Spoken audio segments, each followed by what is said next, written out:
It's now time to start shifting our focus to the NBA draft because that's what the Boston Celtics are doing. I heard rumors that Brad Stevens didn't even sleep after they won Banner 18. He just partied with the team and then went directly into draft workouts that were already scheduled for the next day. So that's what I want to talk about here on Celtics Today by Chat Sports. I'm your host, Allie Barefoot, and there were 4 players the Celtics worked out for the draft that is next week, and we're going to break down who those players are. And just a reminder here, this is now going to be a 2-day draft, the first time they're actually doing this. It normally is just 2 rounds on the first day, but the NBA draft is June 26th and 27th.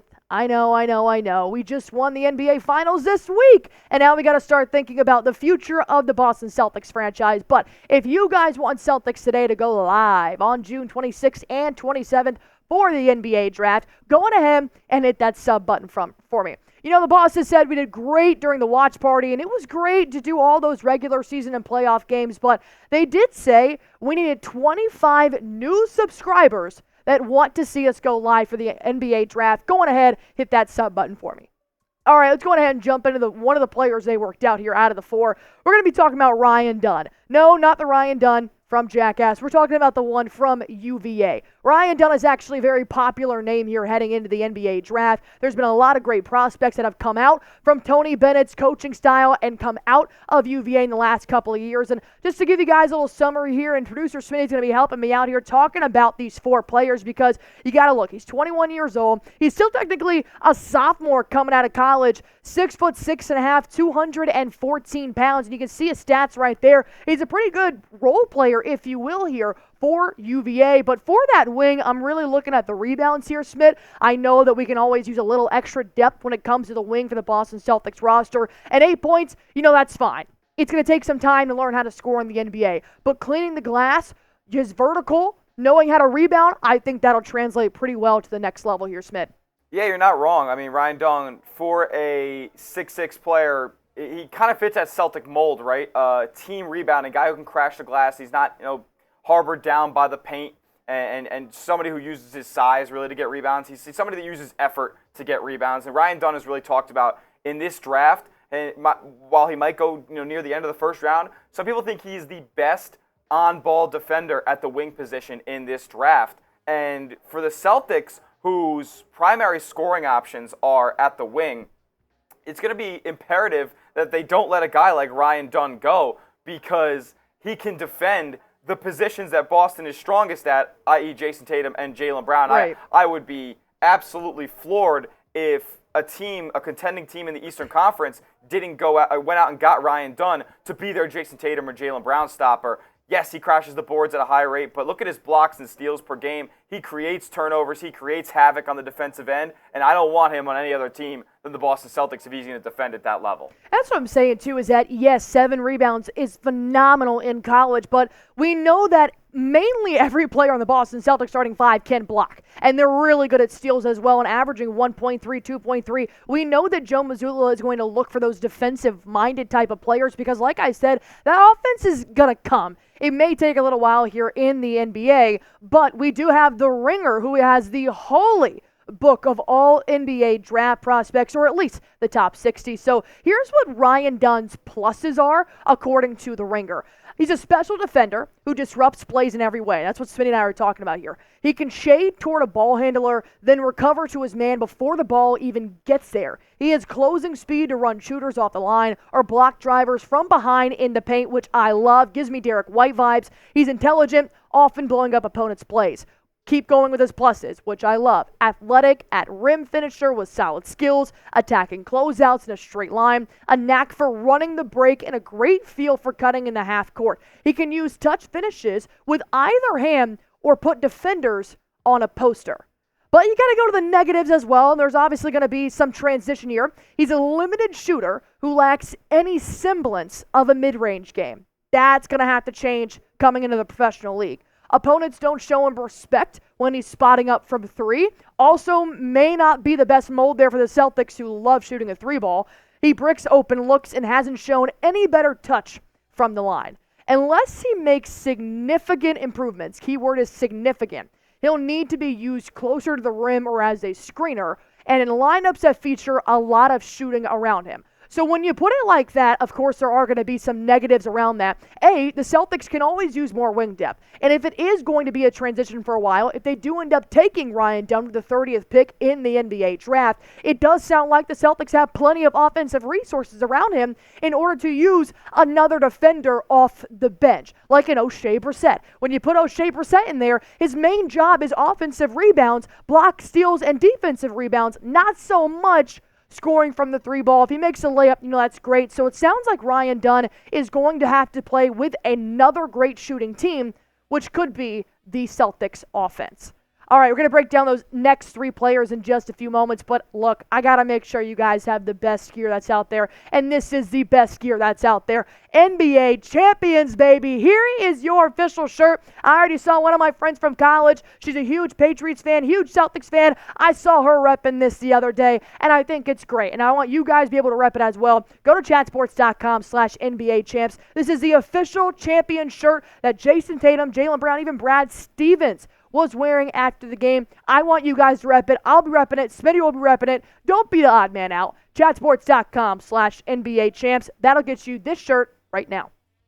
All right, coming in number 2 here, Justin Edwards, the wing out of Kentucky. You're going to have kind of a similar type of frame and build like you would the wing from UVA and Ryan Dunn. He's 20 and a half years old, a little bit younger, and he's a freshman. So he was one of those players that obviously had a fantastic college career in the very short career that he had, and now he wants to make that jump. 8.8 points per game, kind of right up there with Dunn. 3.4 boards per game, less than an assist, and 48.6% from the field. So his stats really aren't busting out at me here on the page, Smitty. And when you look at the full rundown here, even his three-point percentage is a lot better, but I don't know if these stats, especially with 21 and a half minutes per game, is really making me say, Brad, we got to get this guy. Yeah, I mean, Justin Edwards, the problem with this is that he doesn't have that, he hasn't shown the ceiling of what he can do yet, but what the positives as far as Justin Edwards go, as far as adding him to the Boston Celtics, are the fact that he is a ball mover. He's selfless with the basketball, and it's one of those situations where if you look at what the Celtics have, it's a ton of scoring, right? I mean, this guy is somebody you can drop in the middle of the lineup, and he's not going to try to take away the shine. He's not going to try to take over basketball games as far as scoring the basketball is.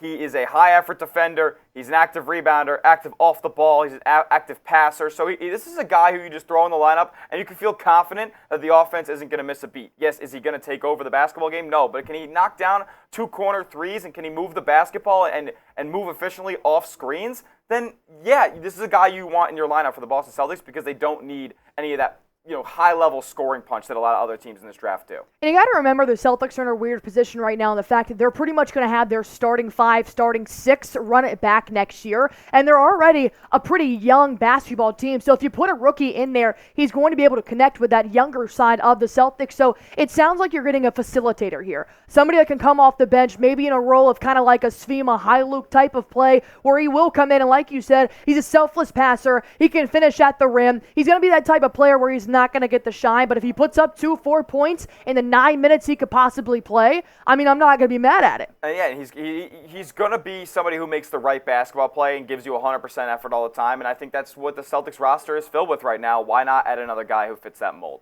If these two guys have not checked your boxes just yet, go on ahead and name a player you want the Celtics to draft next week. We still have 2 more players the Celtics did work out after the NBA Finals that we want to break down, but I want to hear from you guys. Drop a name, drop a prospect in the comment section below, and let's talk about it. All right, we're going to go ahead and move to Akron here. Enrique Freeman, another wing. As you guys know, the Celtics are really kind of leaning more towards adding depth to the wing position. This was what they were trying to attack as well by the NBA trade deadline, so I'm not going to be surprised if Brad Stevens tried to take advantage of this in the NBA draft. So you're looking at about a 24-year-old coming out of college. He stayed all 4 or 5 years here. 6'7" and 1/4. 212 pounds, got a good frame, good athletic build. I mean, this is given like Sam Hauser type of height. And you see his stats here.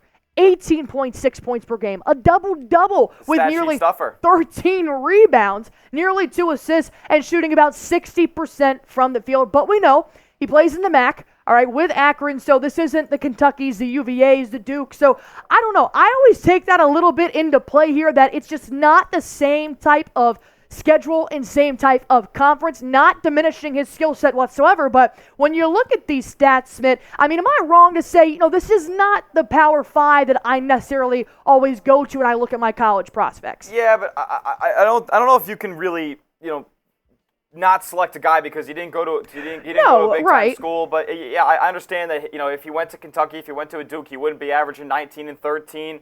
But at the same time, when he went up against that high level competition in both the NCAA tournament, where he put up 21 points and 12 rebounds against one of the nation's best big men in Ryan Kalkbrenner of Creighton, that says a lot to me, especially when he's significantly shorter. Kalkbrenner's above 7 foot, and you got Freeman here at 6'7", grabbing 12 boards over a really strong physical Creighton team. That says a lot to me. And then what he did in the NBA draft combine as well on day 2 in scrimmages, he had 16 points, 6 boards. So this guy clearly knows how to put the ball in the cup. And he knows how to get effort for rebounds as well. I like what I've seen from Enrique Freeman. Am I the one that's totally tapped in on his game? Probably not. I didn't watch every Akron Zips game this year, but I watched a couple, and this guy was clearly the most effective player on the floor.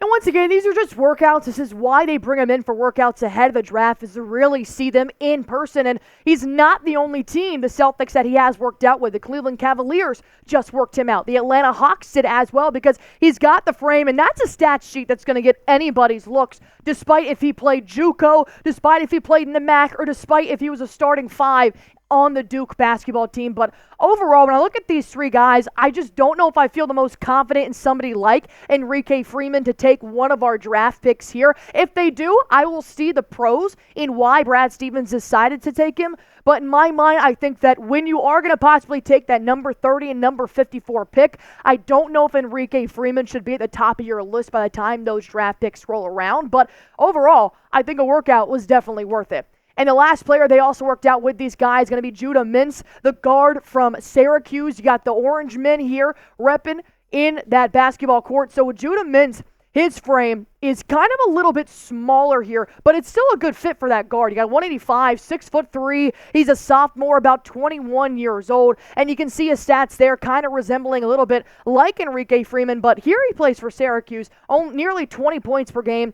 Doesn't really clean the glass as efficiently as I would like him to, but he's also a guard, so you got to realize it's not his primary role there. So when he does rebound 3.2 rebounds per game, I'm seeing a guard that's going to try to consistently go to the rim and stay in that type of motion. But I do like that he's a facilitator. 4.5 assists per game, and he's still shooting 44% from the field, Smith. Yeah, Judah Mintz was somebody who pre-NBA season, pre-college basketball season last year, he was actually viewed as somebody who could go in the top 5, top 10 of this NBA draft. So many people thought he was the most pro-ready guard. Even last year, people were thinking that he was going to enter the NBA draft. He comes back to Syracuse, and you get a new coach there in Adrian Autry, and I don't know.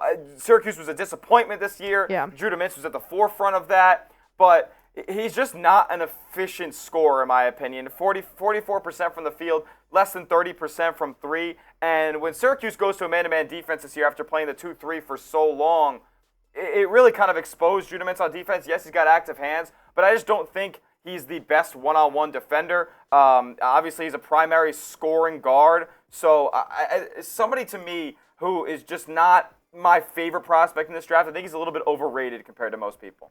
And here's what the Ringer had to say about Judah Mintz's advancements, his pluses, his attributes that are actually attractive here. He's a super crafty player, mainly because he needs to be a smaller guard. He showcases creativity and deftness in handling the ball with shot fakes and savvy counters. He could become a staple of highlight reels with slick passes off the dribble using either hand, which is great for the Boston Celtics. He keeps the ball on a string and limits turnovers. But then you got to look at the negatives, the minuses. Struggles shooting from behind the arc, just like Smitty said. Defenders go under screens when he has the ball and sag off him when he's spotting up. below the rim finisher in traffic who gets eclipsed by lengthy defenders, which you're going to find several of those in the NBA. He heavily relied on drawing fouls in college, but he won't benefit from the same calls in the NBA. So this kind of sounded like, in terms of the minuses written by the Ringer, it's going to sound like he's going to have a hard transition from that college ball, that college type of level of play, the speed, and even, like you said, the referee calls to come into the NBA. And if you don't have the efficient score, yes, I love defense. I love defense more than I love offense, but you got to kind of have a semblance of offense to touch on that defense. And if you're not making more than 30% from your threes, I don't know if the Celtics are really going to eye him hard when it comes to that late draft pick. But with that being said, we're going to shift back to the NBA Finals because I'm still celebrating. And we will be celebrating tomorrow at 11 a.m. Eastern Time. That's when the parade is happening in Boston. If you guys can't make it, hop on your laptop, go to Celtics Today by Chat Sports. We will be live tomorrow at 11 a.m. Eastern Time. We're going to be drinking. We're going to be having a good time. We want you guys there with us. Comment me if you guys are going to join us tomorrow for the Boston Celtics Championship Parade.